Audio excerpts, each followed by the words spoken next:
Hi, I'm Aaron and I'm in the kitchen, and today I am making my easy mashed potatoes. Okay, for mashed potatoes, I'm not too picky on which potato you do. I use red skin potatoes, I use russet potatoes, I use the big potatoes, small potatoes, whatever potato. And these are just the ones that I happen to have today, so I'm using them. So as you can see, I got my potatoes already in the thing, but they're washed. I just didn't want to pull out a different dish. So I'm just making little medallions of them first, and then I'm gonna cube them. My version of cubing. Y'all know I don't do too much with the knife, just so they can cook. This is just super simple. It's something that I throw together all the time when I have someone come over, especially if there's like someone I wasn't expecting for them to come over for dinner and they come over, and I just throw some potatoes on real quick because I par cook my potatoes. I buy them in bulk and I par cook them. And I would totally suggest that you guys do that too, because then you always have 15-minute ashi or 15-minute shepherd's pie or 15-minute mashed potatoes. Yeah, you par cook them in order to freeze them. You can't just freeze potatoes if you didn't know that. If you freeze potatoes, they will rot inside of your freezer. So you par cook them and then you can freeze them. And just warm them up essentially, and they'll be ready for when you get ready to have dinner. Super easy, super simple. That was really bad what I just did with the knife, so don't do that.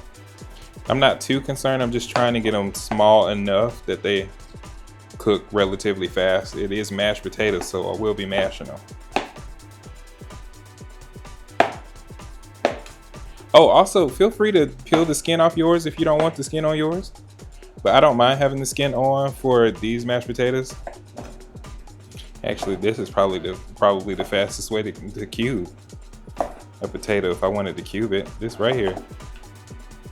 Hadn't even thought about that. This may actually be a lot of potatoes.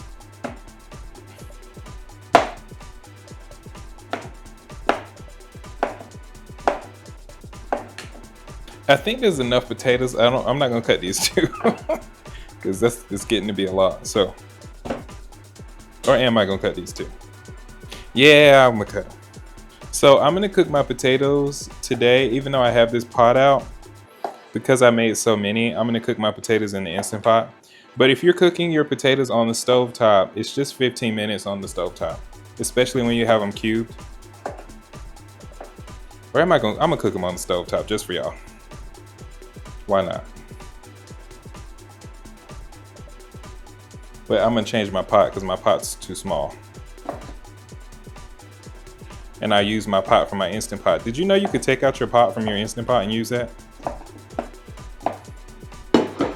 All right, my Instant pot.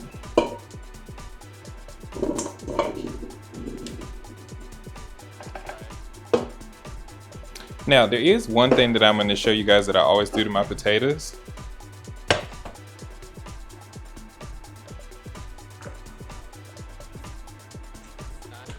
I always cook my potatoes in chicken stock or beef stock.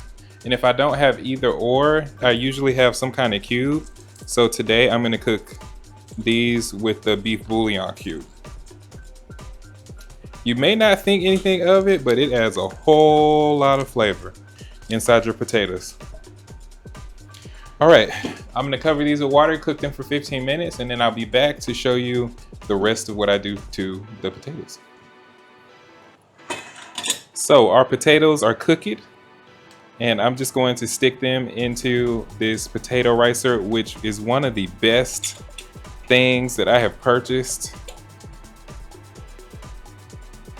ever for the kitchen.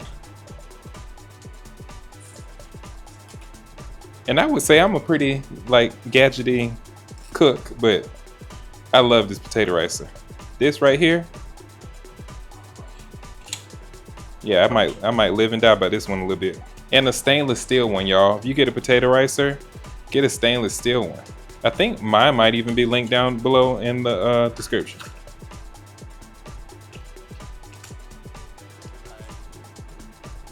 Yeah. It's another reason why I didn't care about the skin being on the potato.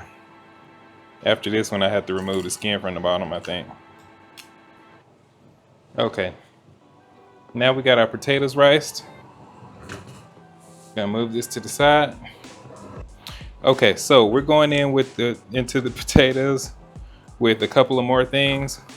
150 grams of goat cheese, 50 grams of butter, half a cup of milk, chili powder of my choice. I'm using Macedonian chili. Feel free to use whatever chili you like or omit. Half a teaspoon, 2 teaspoons of that.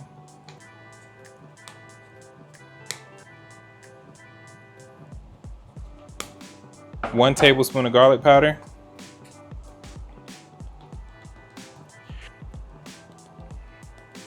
Nothing happened. Tablespoon of onion powder.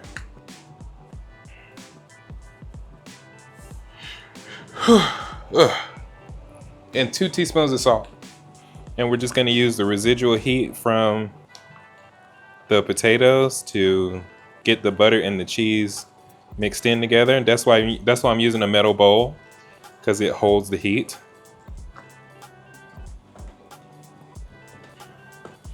This recipe, if you use an oat milk instead of the regular milk I just used, this is what we lovingly call at our place David's potatoes, because this recipe came from me making substitutions for our lactose intolerant friend. So, David, if you're watching, these are your potatoes. This is the recipe, but a small portion. You know, if I'm making a bigger portion, I use 2 things of goat cheese and more butter. Oh, I think I want to add a little bit of white pepper in there. Then I'm really done. 2 teaspoons of white pepper.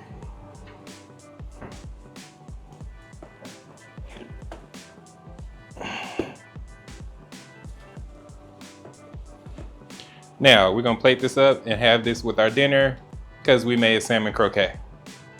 I will see you all for the taste test.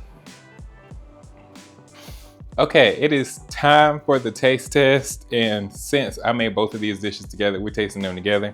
Look, this is for y'all, so y'all can look, because once I start eating, I ain't gonna stop. So this is for the video A, which is... Okay, so going in, mashed potatoes. Woo! Absolutely delicious. I added cayenne to the top, and it made them spicy. That is excellent. Incredible. 10 out of 10, 100% recommend. I hope you, 10 out of 10, 100% recommend. I hope you guys enjoyed what you saw. If you did, don't forget to like, comment, and subscribe, and I'll see you all next time.